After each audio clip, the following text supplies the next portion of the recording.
We've got an awesome lineup.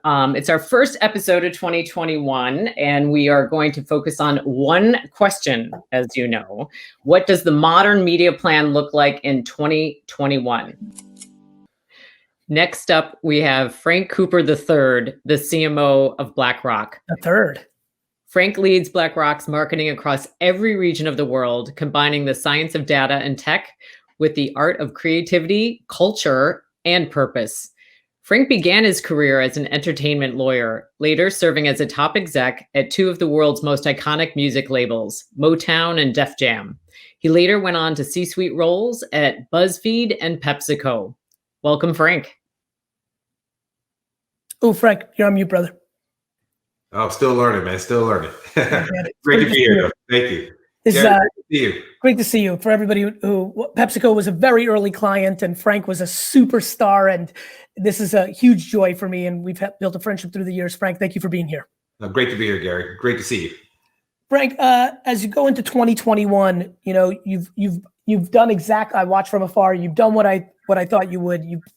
There's a contemporary energy brewing at BlackRock that I really felt between your music and entertainment and the rock star status at Pepsi, and then you go to BuzzFeed. Like, you've had the kind of career that if I wasn't an entrepreneur, I feel like I would have your type of like. It makes sense to me, right?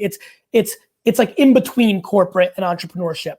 As with that energy in mind, how are you thinking about your media plan in 2021? Where are you looking to get creative? What are some of the things that are emerging for such an iconic brand?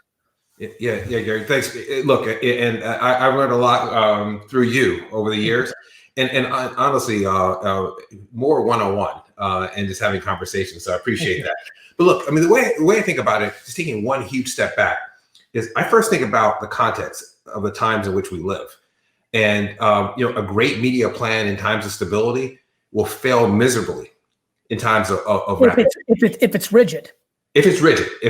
And by the way, I'm sorry to interrupt you. Everybody, that was a huge insight because, again, what Frank just did subconsciously matters. The big companies are incredibly rigid compared to the mid, small, and entrepreneurs. They lock in. Frank comes from a PepsiCo world where they locked in their TV and that was 80% of the monies. And like when something happens, you can't get out of your Fox money or your right, Frank? That's exactly right. And look, if you think about the times we're in right now, the massive shifts, the shifts are happening across social, they're happening across cultural landscapes, they're happening in the technological sphere, they're happening in the political sphere. It's changing everything fundamentally. And what I think we're facing is uncertainty. And large companies do not like uncertainty. Large companies are used to managing risk and they're used to incremental change. But I just embrace the times that we live in. The times that we live in is a time of fundamental change and accelerated change. And the antidote to that is creativity.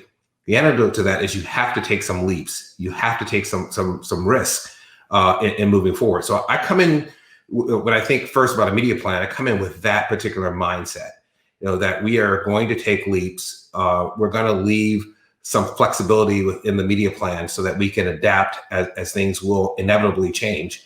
So for me, that's kind of the first step I take. The second thing, Gary, and Frank, were you able to create more flexibility upfront budget this year than you did last year? Like, did you go into this year with less locked in? 100%. 100%. Good for you. And look, you know this. I'm sorry to interrupt again. I'm just excited.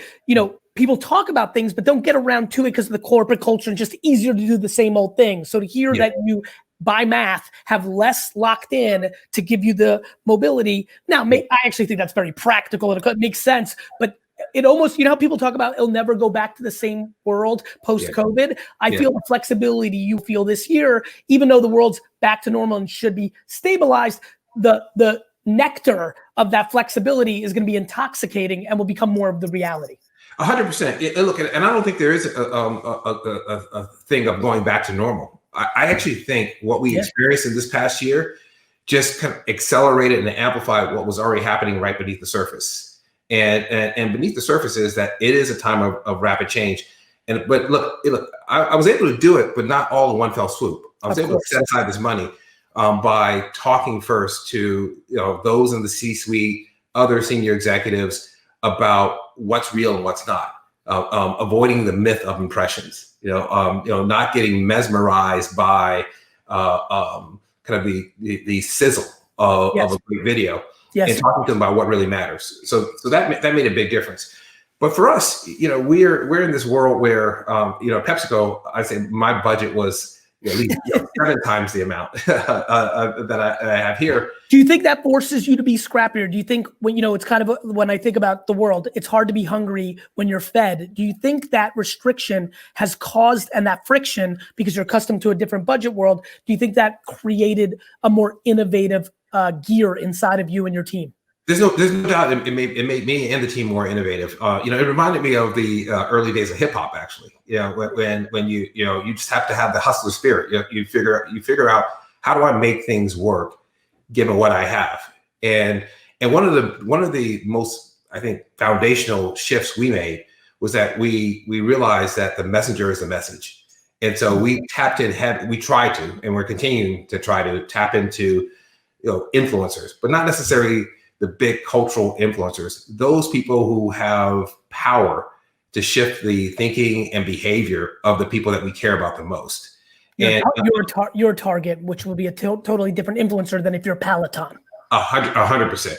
And what I love about it is that now, we used to do it purely by relationships and kind of a cultural feel, of who's in the marketplace. And we still apply some of that, but now it's heavily data driven. And we can actually see and visualize who is having the greatest impact on the topics that we care about the most. And so when I think about media, I think first and foremost about the times we're in, but then I shift to, so what can we deliver to the people that we want to share with others? Because that's where the message really resonates, particularly in this time where people don't really trust large institutions. They don't trust corporate voices. They trust people who are in their immediate network. And so we try to feed that immediate network with information, graphics, background material, quotes, things that they can share.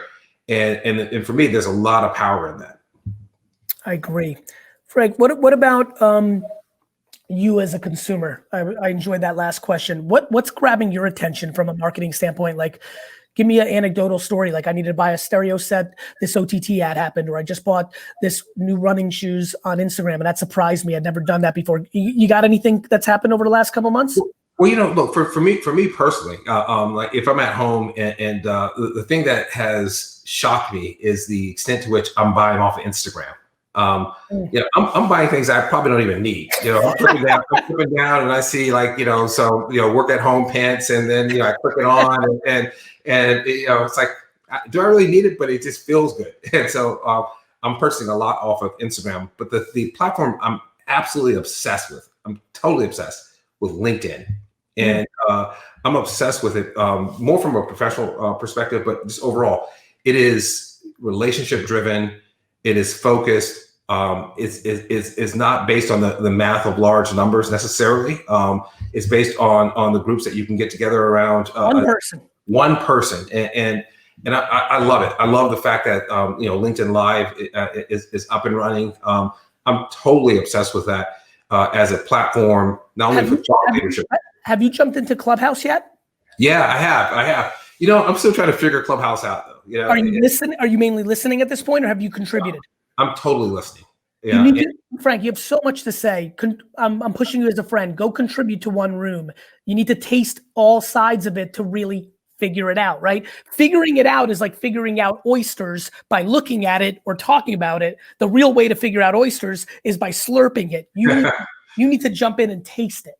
All right, I'm going to do it. I'll tell you why, because I think for your sector, hosting some of those rooms for BlackRock will end up becoming something real in the next 18 months.